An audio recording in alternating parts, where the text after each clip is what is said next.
what I read in October. October was a weird month, and you'll see for a second, because I read a ton of fiction, and then I also read like some kid books and a ton of graphic novels, and you'll see why.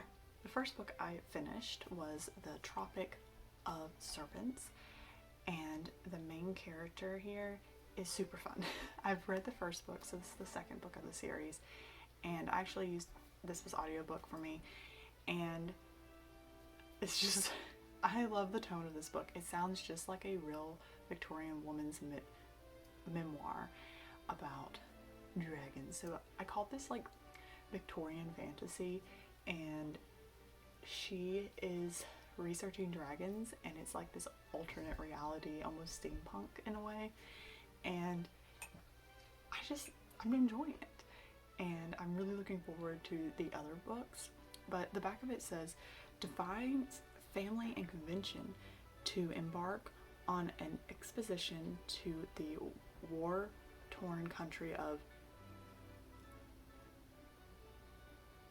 Irga, home of such exotic draconic species as the grass-dwelling snakes of the savanna, the tree snakes, and most exclusive of all, the legendary swamp worms of the tropics.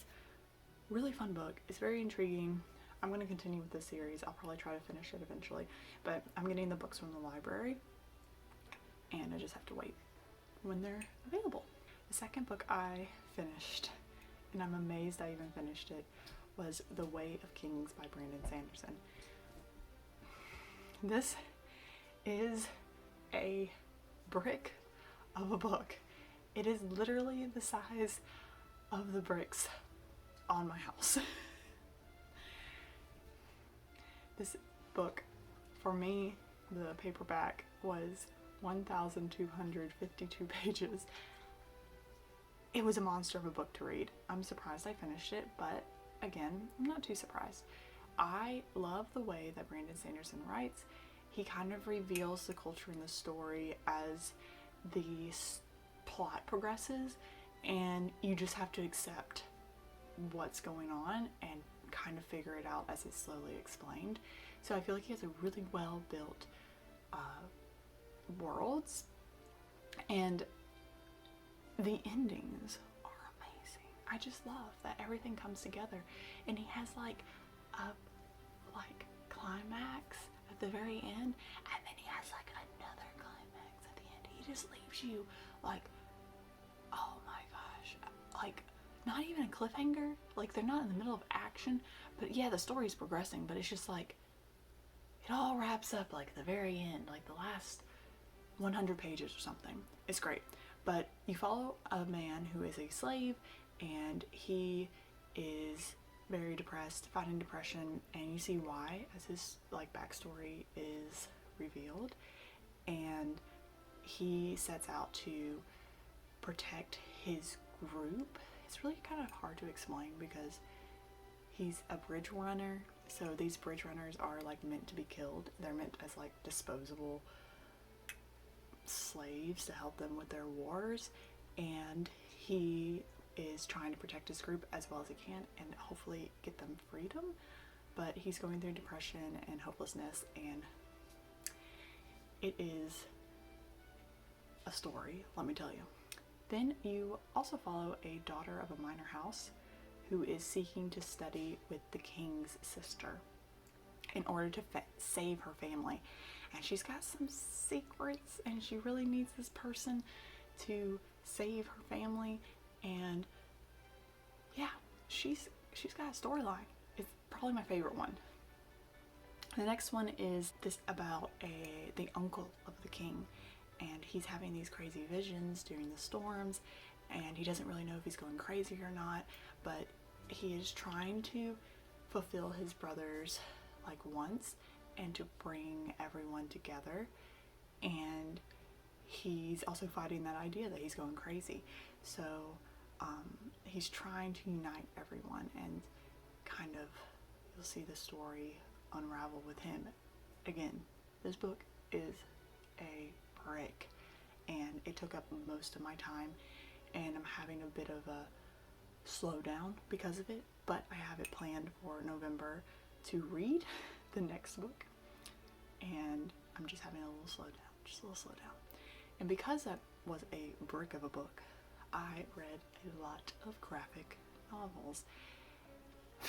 I read Brave and Crush, and both of these books are made for middle school children, and they take place in a middle school. I've also read the first book, which was called Awkward, and I really liked it. The drawings are very cute. I love it. Brave follows a boy who is lonely in middle school, and he is getting bullied, not violently, but just he doesn't have any friends, and people are kind of mean to him, and it just kind of goes underneath like the bullying and how he experiences it, and how other people don't even know that they're perhaps picking on him, and it's really cute. It's really cute. Also, Crush follows another boy from the same school with a different set of friends, which I think is fabulous. She likes, you see these characters, but like then in the next book, like they are the main characters. It's just really, really nice. And he has a crush on a girl, and it just follows that, and it has to do with more of like harmful rumors and how you need to be a good friend. Most of these are just like, how are you going to be a good friend? Which is actually really hard for middle schoolers. Anyways, very cute. There's so many different ethnicities and race and backgrounds for each one of these students, and it's not focused on these students like in a like, ooh, this is a, you know, a book about this type of boy or this type of girl. It's just really, you know, like, hey, all these people exist, they all go to school together. It feels real. It feels like a real school, and it's really cute. The next book I read was Goldilocks, Wanted, Dead, or Alive. And this was really cute. It's from like the Land of Stories, which I've never read. It was cute. The graphics were a bit bland. I mean, I wouldn't buy it, but I read it from the library and it was cute. Enjoyed it. Not my favorite. I guess maybe I'm not connected to the characters in any way, and I don't know. It was okay. Okay, I read Delicates. Delicates, okay.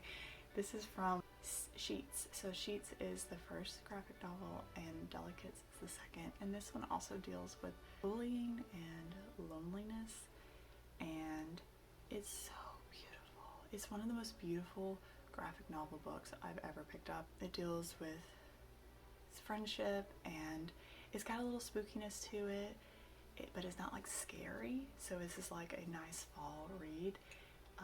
It's not too dark, and it's just really, really sweet, and I feel like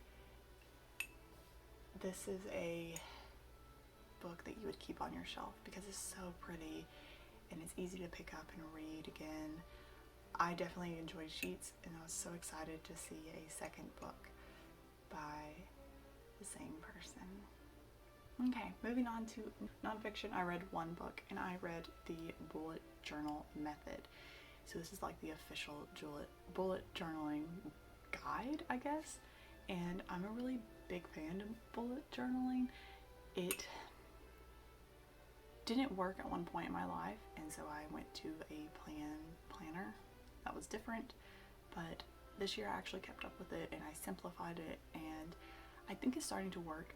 And this book helped with setting goals, and so I would really say this book is just about how to set goals and how to make plans to meet those goals. Hope that makes sense. But I really liked it. I think it was motivating, and I feel like, you know, I did take classes with like goal setting in school, but it was like, what goals do you want in life? Okay, awesome. And then you want to set smaller goals. Instead, he kind of breaks it down a little bit differently and a little bit more approachable, so you feel like you could actually meet goals in your everyday busy adult life. I plan to put some of these things into action next year. I actually still have the book. I loaned it from the library, and I'm going to make some notes hopefully before my time time expires. I read 2 children's books. I was just in a situation waiting around in a library, which everyone's dream is to be waiting around in a library, but I just needed to read some books because I needed to calm down. And so I read 2 books. I read Emily's Blue Period, which is a book that introduces children to Picasso, right? Picasso's Blue Period. And the main plot is about Emily's family going through divorce and how her family is changing, and she's having a hard time, Emily, that is, readjusting to this new life and expectations and having 2 different homes. It's really cute illustrations. I'm not sure if I understood the ending correctly, but it's okay. It was good. The next one I read was Pluto Gets a Call. So this is about poor little Pluto who gets the call from Earth that he is no longer a planet. And then he ventures throughout the different planets in the solar system. Really cute. I would have loved this book as a kid. I loved like Magic School Bus and space books and all sorts of those science-y books. But he's really cute. He's really saucy. He's really, really cute with his words. I loved it. And the pictures are really collage looking, and I enjoyed it. So that is all I read in October. You can see that most of my time was spent with The Way of Kings. That book took up a lot of my time. A lot of my reading time, that is. The other books were graphic novels. Thank you for sticking around if you got this far in what I read in October. Tell me if you've read any of these books, or if you're interested in reading any of these books. Also, give me some recommendations if you want. I'll see you next week.